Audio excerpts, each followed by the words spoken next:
Abigail Marsh carried her basket of mending down the center of the street the way a woman carries a basket when she knows she is being watched and has decided not to care. It was a Tuesday morning in late April. The air still cool enough that breath showed, and the town of Collier's Bend was awake and going about its business in that deliberate way towns have, when something worth noticing might happen at any moment. She walked past the mercantile where two women stood in the doorway, past the livery where Tom Hewitt was shoeing a mare, past the boarding house where Mrs. Caldwell swept her steps with the kind of vigor that suggested she was sweeping at something more than dust. None of them spoke to her. Abigail had lived in Collier's Bend for 8 months, and in that time she had learned that a woman who arrives alone, who takes in mending and washing, who keeps to herself and offers no history, becomes a kind of weather that people watch but do not greet. She was 32 years old, plain-featured, capable-handed, and had been beautiful once in a way that didn't photograph well, but that men noticed when she moved through lamplight. That was a long time ago. She had come west after her brother died, after the house was sold, after it became clear that the Ohio Valley held nothing for her but the memory of being needed and then not needed anymore. She did good work. Her stitches were small and even. Her washing came back whiter than it went out, and she asked no questions about stains or tears. This should have been enough to make her welcome. But it was not enough because she had made the mistake of arriving in winter when people are watchful, and because she had rented the small room behind the hotel where a woman named Flora used to live before Flora ran off with a cattle buyer. And the town had not forgiven Flora and was not prepared to forgive her replacement. At the end of the street stood the land office, and beside it the small house where Samuel Tanner kept his surveying business and lived alone in 3 rooms that smelled of ink and coffee and the dust that comes off old maps. He was 41, a widower of 7 years, a man built like a fence post, all vertical lines and no decoration. He had a face that looked like it had been carved with a dull knife by someone in a hurry, and hands that were preternaturally steady, the kind of hands that could hold a compass level in a high wind or draw a property line that would stand up in court 30 years later. He was not well liked, but he was respected, which in a town like Collier's Bend amounted to the same thing. People came to him when they needed the truth about a boundary or a deed, and he gave it to them without softening, and they paid him and left. He was standing in his doorway drinking coffee from a tin cup when Abigail Marsh walked past that morning, and he saw what no one else saw, which was the way her shoulders were set, not slumped, but braced, the way a woman braces when she has been carrying something heavy for a long time and has decided the weight is hers to carry. He saw the way Mrs. Caldwell's broom went still as Abigail passed, the way the 2 women in the mercantile doorway leaned together like a gate closing. He saw all of this in the time it took to finish his coffee, and he set the cup on the rail and went back inside and thought about it while he rolled up a plat map that didn't need rolling. The next time he saw her was 4 days later at the dry goods store. She was buying thread, and the clerk, a boy of 19 named Douglas, who had opinions about everything and experience with nothing, was taking his time fetching it from the high shelf, making her wait in a way that was just barely not rude. Samuel was there buying lamp oil. He watched the boy's performance, watched Abigail's face stay smooth and patient, watched her count out coins onto the counter with the care of someone who has counted the same coins many times before and knows exactly how many are left. When she left, the boy said something to the storekeeper's wife, and they both laughed, not loud, but loud enough. Samuel paid for his oil and walked out, and saw Abigail half a block ahead, walking in that same straight line she always walked, and something in him made a decision before he knew he was deciding. He caught up to her in front of the church, said her name, which he had heard but never spoken. She stopped and turned and looked at him with the expression of a woman who has learned not to expect anything good from being addressed in the street. "I'm Samuel Tanner," he said. "I know who you are." "I have a room," he said, "off the kitchen. It's been empty since my wife's sister moved to Sacramento. It has a window and a stove. I'm offering it." She looked at him for a long moment, and he could see her working through it, trying to find the trap, the condition, the price that would come later. "Why?" she said. "Because you do good work and you need a place," he said, "and because I have a room." "What would people say?" "They'll say what they're already saying," he told her. "Might as well have the room." She studied his face, and whatever she saw there must have satisfied something, because she nodded once, a small movement like a door latch clicking. "I'll pay rent," she said. "We'll settle that later." She moved in on a Saturday.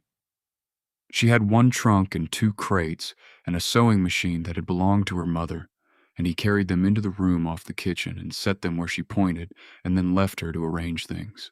The room had a narrow bed, a table, a chair, a stove that drew well, and a window that looked out onto the side yard where nothing grew but wild grass and one determined lilac bush.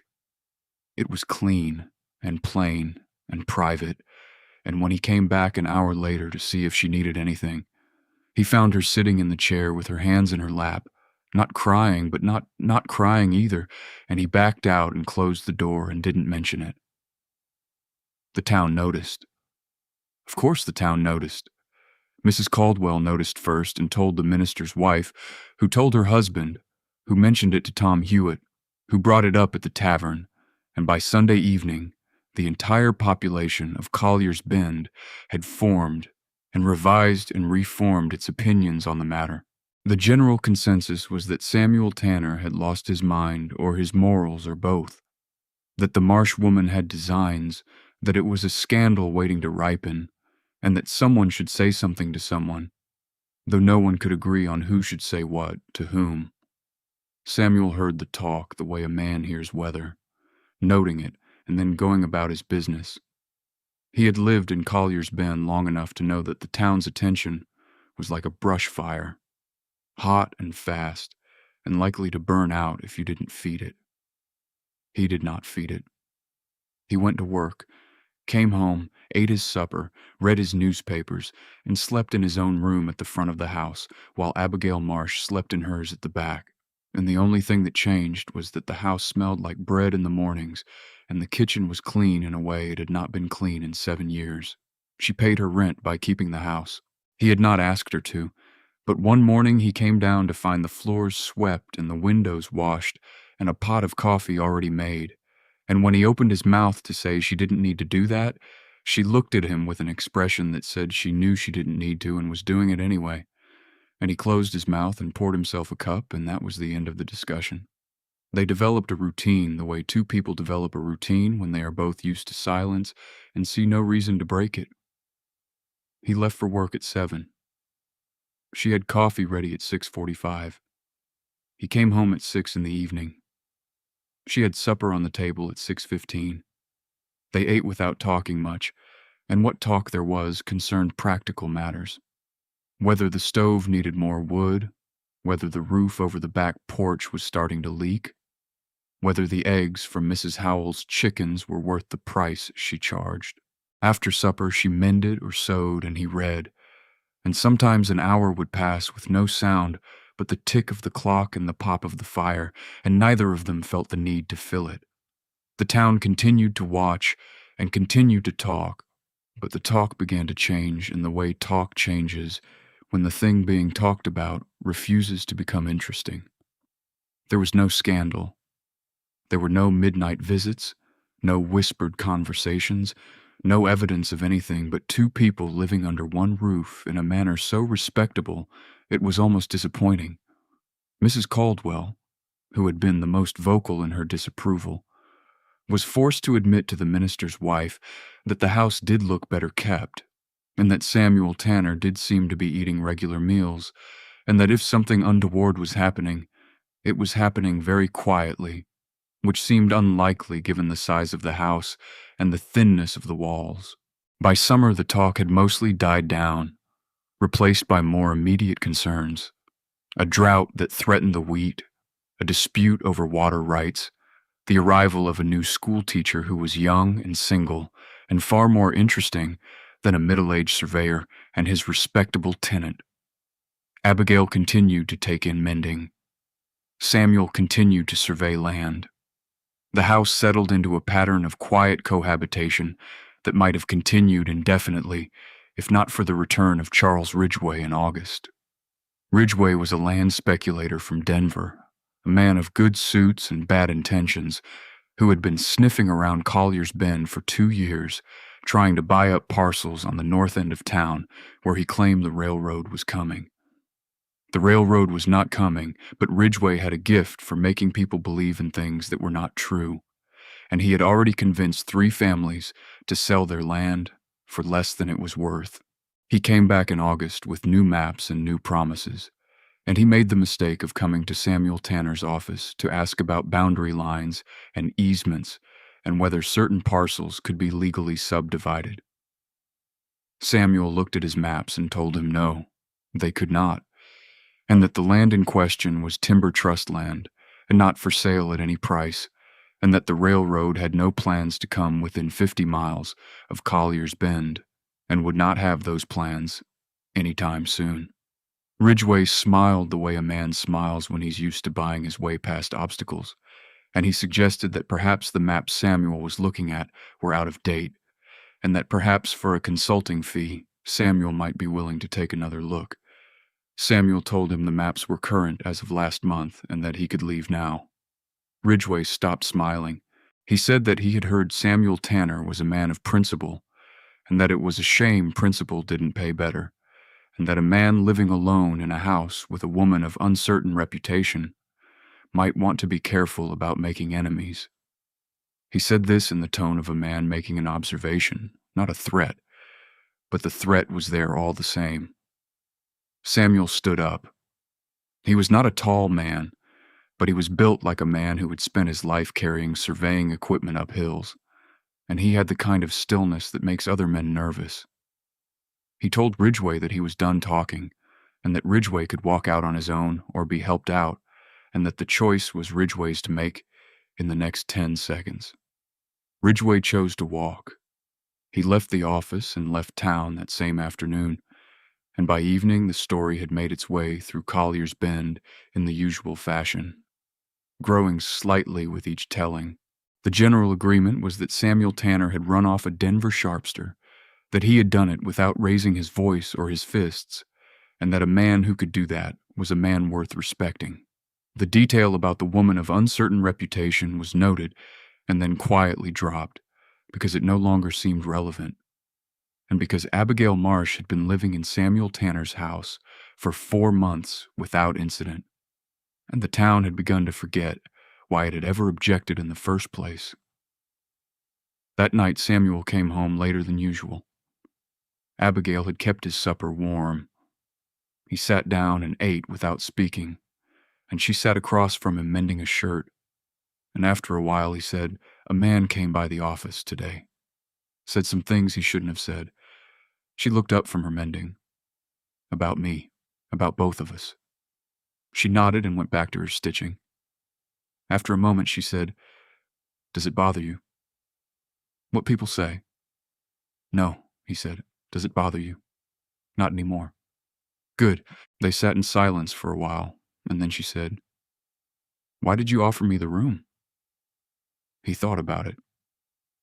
"Because you needed it," he said, "and because I had it. That's all. That's enough."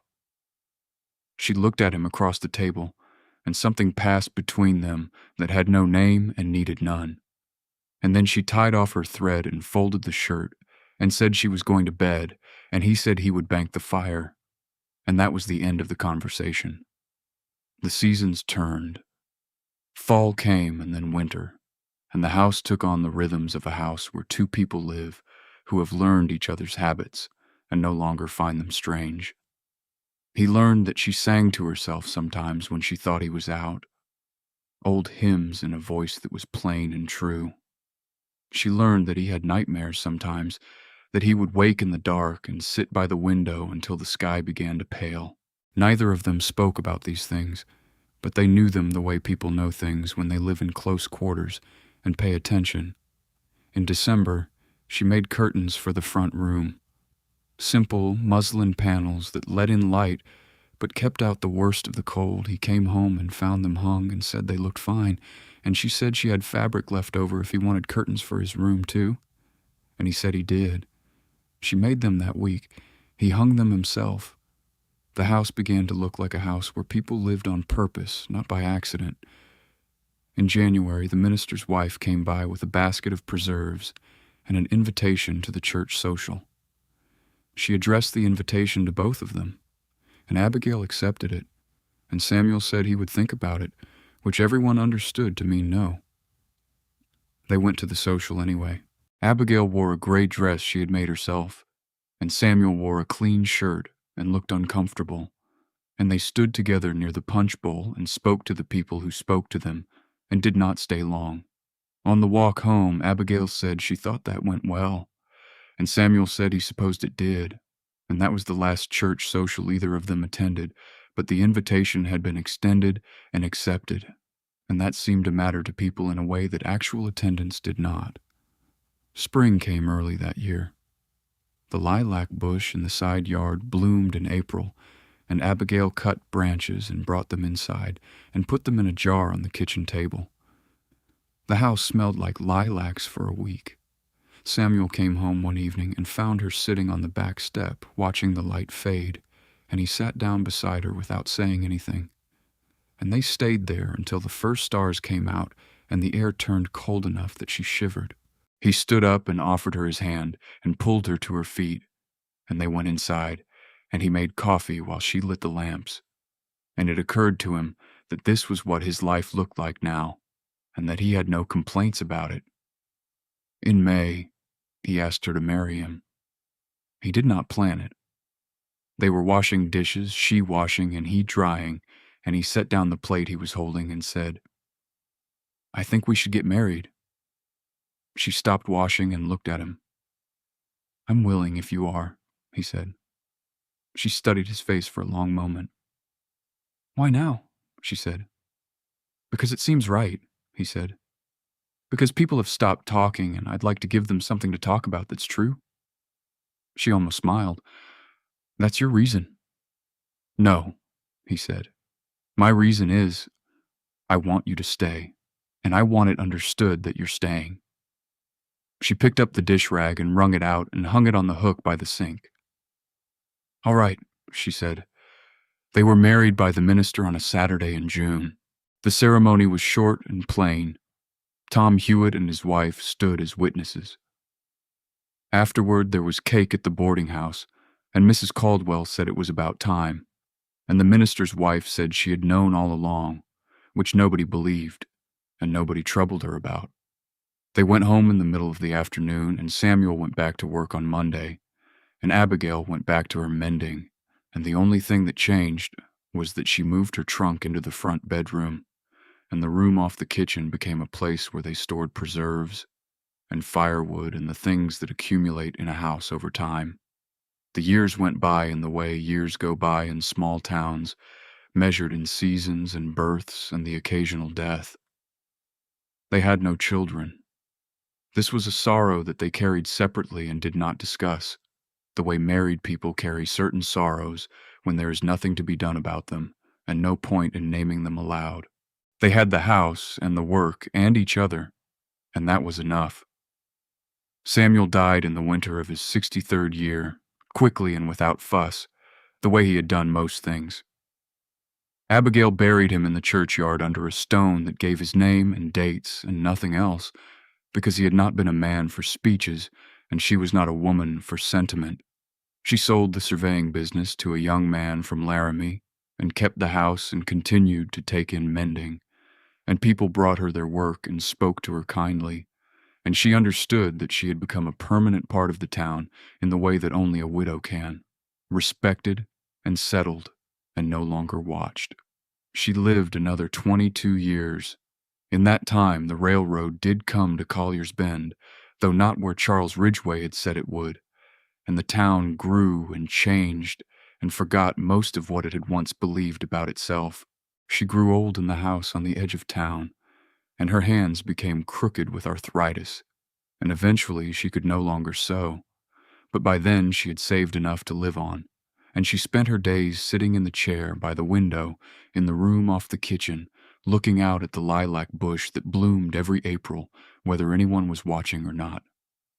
She died on a Tuesday morning in late spring, quietly and alone, the way she had arrived. They found her in the chair with her hands folded in her lap, and on the table beside her was a jar of lilac branches, still fresh, and a folded piece of paper with her name written on it in Samuel Tanner's surveying hand. Inside the paper was a deed to the house, signed over to her the week they were married, and a note that said only, "So you'll know it's yours."